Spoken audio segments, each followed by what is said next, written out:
ਵਾਹਿਗੁਰੂ ਜੀ का खालसा वाहिगुरू जी की फतेह। मैं जी ਸਾਹਿਬਜੋਤ ਸਿੰਘ ਤੇ ਸਵਾਗਤ ਹੈ ਤੁਹਾਡਾ ਸਾਡੇ ਅਫੀਸ਼ੀਅਲ YouTube ਚੈਨਲ ਜੀਐਨ ਪਗੜੀ ਹਾਊਸ ਤੇ, ਜਿੱਥੇ ਤੁਹਾਨੂੰ ਵੱਖ-ਵੱਖ ਦਸਤਾਰਾਂ ਦੇ ਸਟਾਈਲ ਸਜਾਣੇ ਸਿਖਾਏ ਜਾਣਗੇ। ਅੱਜ ਦਾ ਸਾਡਾ ਟਿਊਟੋਰੀਅਲ ਹੈ ਜੀ ਇਸ ਦਸਤਾਰ ਦਾ, ਜਿਹੜੀ ਕਿ ਹੈ ਵੱਟਾਂ ਵਾਲੀ ਪਟਿਆਲਾ ਸ਼ਾਹੀ ਦਸਤਾਰ ਗੋਲ ਸ਼ੇਪ ਦੀ। ਅਤੇ ਸਾਡੇ ਕੋਲ ਅੱਜ ਹੈ ਜੀ 8 ਮੀਟਰ ਲੈਂਥ ਦੀ ਦਸਤਾਰ ਰੁਬੀਆ ਵਾਲ ਕੈਮੀਕਲ ਡਾਈਂਗ ਕੱਪੜਾ ਹੈ। ਅਤੇ ਜੇ ਤੁਸੀਂ ਇਸ ਕੱਪੜੇ ਨੂੰ ਬਾਏ ਕਰਨਾ ਹੈ ਤਾਂ ਤੁਸੀਂ ਜਾ ਸਕਦੇ ਹੋ ਸਾਡੀ ਅਫੀਸ਼ੀਅਲ ਵੈਬਸਾਈਟ ਤੇ, ਜਿਹੜੀ ਕਿ ਹੈ ਜੀ www.pagadishop.com, ਅਤੇ ਲਿੰਕ ਇਹਦਾ ਡਿਸਕ੍ਰਿਪਸ਼ਨ 'ਚ ਹੈ। ਸੋ ਆਓ ਟਿਊਟੋਰੀਅਲ ਸਟਾਰਟ ਕਰਦੇ ਹਾਂ।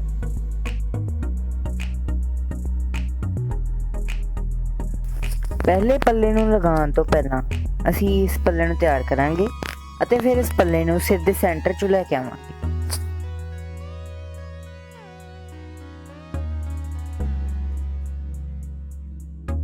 ਇਸ ਪੱਲੇ ਨੂੰ ਰਾਈਟ ਸਾਈਡ ਤੋਂ ਅਸੀਂ ਥੋੜਾ ਜਿਹਾ ਅੰਦਰ ਨੂੰ ਫੋਲਡ ਕਰਾਂਗੇ ਤਾਂ ਜੋ ਸਾਡਾ ਇਹ ਪੱਲਾ ਅੱਖ ਤੋਂ ਖਿਸਕੇ ਨਾ।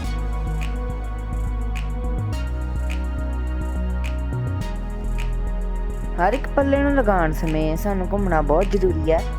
ਇਸ ਨਾਲ ਇਹ ਫਾਇਦਾ ਹੁੰਦਾ ਹੈ ਕਿ ਸਾਡੀ ਦਸਤਾਰ ਦੀ ਪੂਣੀ ਖਰਾਬ ਨਹੀਂ ਹੁੰਦੀ।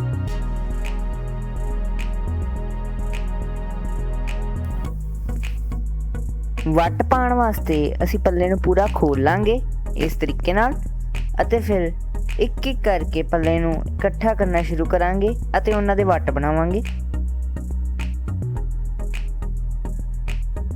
ਇਸ ਤਰੀਕੇ ਨਾਲ ਪੱਲੇ ਨੂੰ ਇਕੱਠਾ ਕਰਦੇ ਹੋਏ ਅਸੀਂ ਪਿੰਚ ਨੂੰ ਦਬਾ ਕੇ ਅਤੇ ਪੱਲੇ ਨੂੰ ਖਿੱਚ ਕੇ ਲਗਾਵਾਂਗੇ ਤਾਂ ਜੋ ਸਾਡੇ ਵੱਟ ਹੋਰ ਵੀ ਬਰੀਕ ਲੱਗਣ।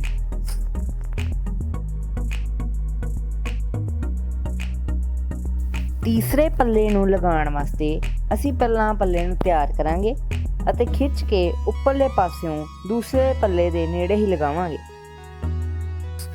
ਫਿਰ ਅਸੀਂ ਇਸ ਪੱਲੇ ਨੂੰ ਪੂਰਾ ਖੋਲਾਂਗੇ ਅਤੇ ਖੋਲਣ ਤੋਂ ਬਾਅਦ ਇੱਕ ਇੱਕ ਕਰਕੇ ਸਾਰੇ ਵੱਟ ਇਕੱਠੇ ਕਰਾਂਗੇ।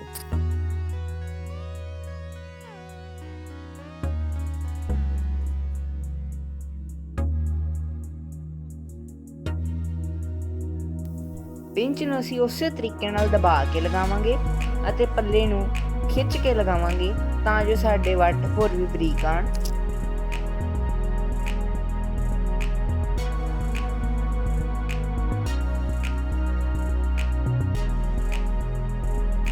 ਚੌਥੇ ਪੱਲੇ ਨੂੰ ਲਗਾਉਣ ਲਈ ਵੀ ਅਸੀਂ ਪਹਿਲਾਂ ਪੱਲੇ ਦੀ ਪੂਣੀ ਕਰਾਂਗੇ ਅਤੇ ਫਿਰ ਉਸ ਨੂੰ ਤੀਜੇ ਪੱਲੇ ਦੇ ਬਿਲਕੁਲ ਨੇੜੇ ਹੀ ਲਗਾਵਾਂਗੇ ਉੱਪਰਲੀ ਸਾਈਡ ਤੋਂ, ਅਤੇ ਫਿਰ ਪੱਲੇ ਨੂੰ ਪੂਰਾ ਖੋਲ ਕੇ ਵੱਟ ਇਕੱਠੇ ਕਰਾਂਗੇ ਸੇਮ ਉਸੇ ਤਰੀਕੇ ਨਾਲ, ਅਤੇ ਪੱਲੇ ਨੂੰ ਦਬਾ ਕੇ ਅਤੇ ਖਿੱਚ ਕੇ ਲਗਾਵਾਂਗੇ।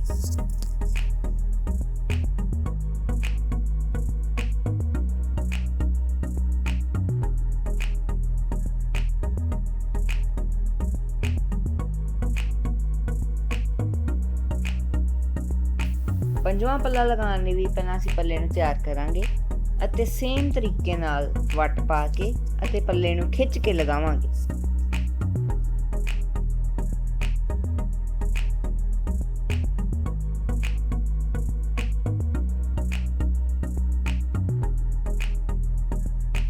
ਪੰਜਵੇਂ ਪੱਲੇ ਦੇ ਪਿੰਚ ਨੂੰ ਵੀ ਅਸੀਂ ਦਬਾ ਕੇ ਅਤੇ ਪੱਲੇ ਨੂੰ ਖਿੱਚ ਕੇ ਲਗਾਵਾਂਗੇ।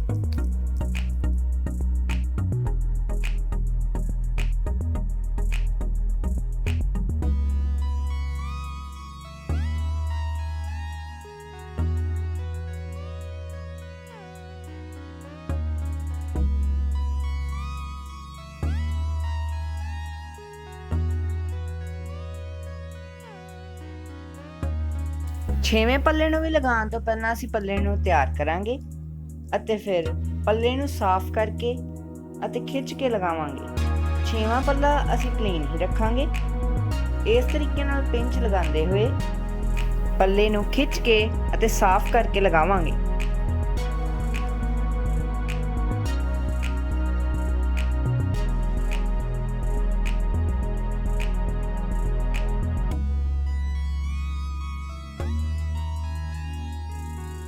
ਕਲਗੀ ਲੜ ਨੂੰ ਲਗਾਉਣ ਤੋਂ ਪਹਿਲਾਂ ਅਸੀਂ ਆਪਣੀ ਦਸਤਾਰ ਦੀ ਸੈਟਿੰਗ ਕਰਾਂਗੇ ਇਸ ਤਰੀਕੇ ਨਾਲ।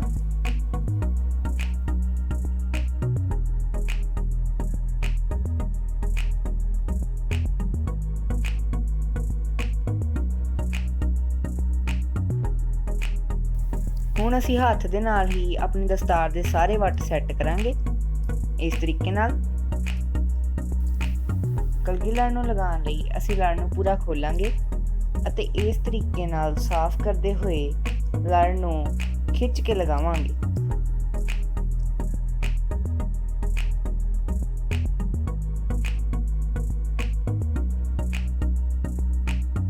ਮੋੜਨੀ ਪਾਉਣ ਲਈ ਅਸੀਂ ਪਿੰਨ ਨੂੰ ਬਿਲਕੁਲ ਸੈਂਟਰ 'ਚ ਲਗਾਵਾਂਗੇ ਅਤੇ ਪੱਲੇ ਨੂੰ ਇਸ ਤਰੀਕੇ ਨਾਲ ਖਿੱਚ ਕੇ ਉਂਗਲ ਨੂੰ ਅੰਦਰਲੀ ਸਾਈਡ ਅਤੇ ਅੰਗੂਠੇ ਨੂੰ ਬਾਹਰਲੀ ਸਾਈਡ ਰੱਖ ਕੇ ਪੱਲੇ ਨੂੰ ਘੁਮਾ ਕੇ ਮੋੜਨੀ ਪਾਵਾਂਗੇ।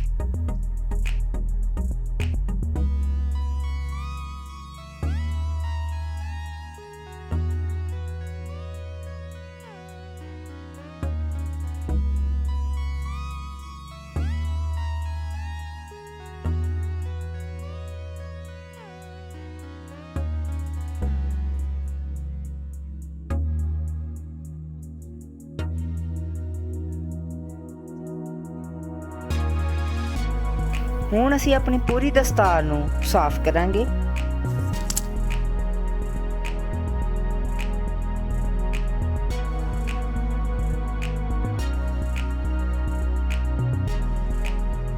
ਹੁਣ ਅਸੀਂ ਬਾਜ ਨਾਲ ਆਪਣੀ ਦਸਤਾਰ ਦੇ ਸਾਰੇ ਲੜ ਟਾਈਟ ਕਰਾਂਗੇ ਇਸ ਤਰੀਕੇ ਨਾਲ।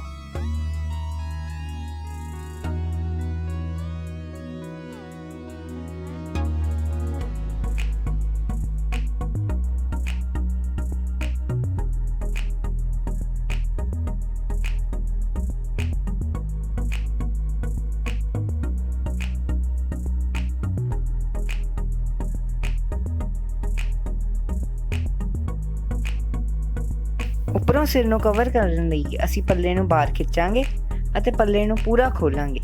ਫਿਰ ਅਸੀਂ ਲੈਫਟ ਸਾਈਡ ਤੋਂ ਪੱਲੇ ਨੂੰ ਰਾਈਟ ਸਾਈਡ ਵੱਲ ਅੰਦਰ ਲੈ ਆਵਾਂਗੇ ਅਤੇ ਪੱਲੇ ਨੂੰ ਡਬਲ ਕਰਕੇ ਇਸ ਤਰੀਕੇ ਨਾਲ ਸਾਫ਼ ਕਰਕੇ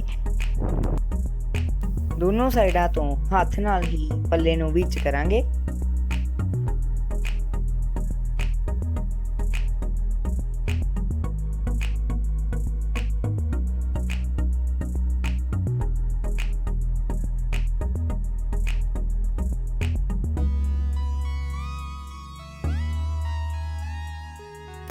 ਫਿਰ ਅਸੀਂ ਬਾਜ ਨਾਲ ਬਾਕੀ ਦੇ ਵੱਟ ਸਾਫ਼ ਕਰਾਂਗੇ ਅਤੇ ਪਿਛਲੇ ਪਾਸਿਓਂ ਸਾਰੇ ਪੱਲਿਆਂ ਦੀ ਸਫਾਈ ਕਰਾਂਗੇ।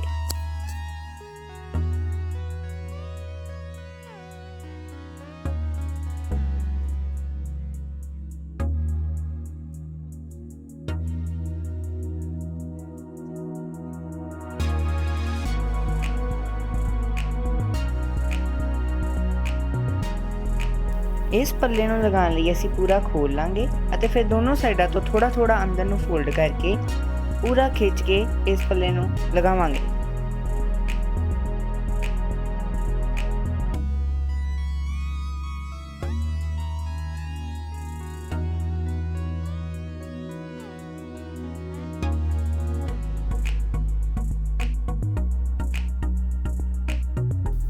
ਹੁਣ ਅਸੀਂ ਬਾਜ ਨਾਲ ਸਾਰੇ ਵੱਟਾਂ ਨੂੰ ਟਾਈਟ ਕਰਾਂਗੇ।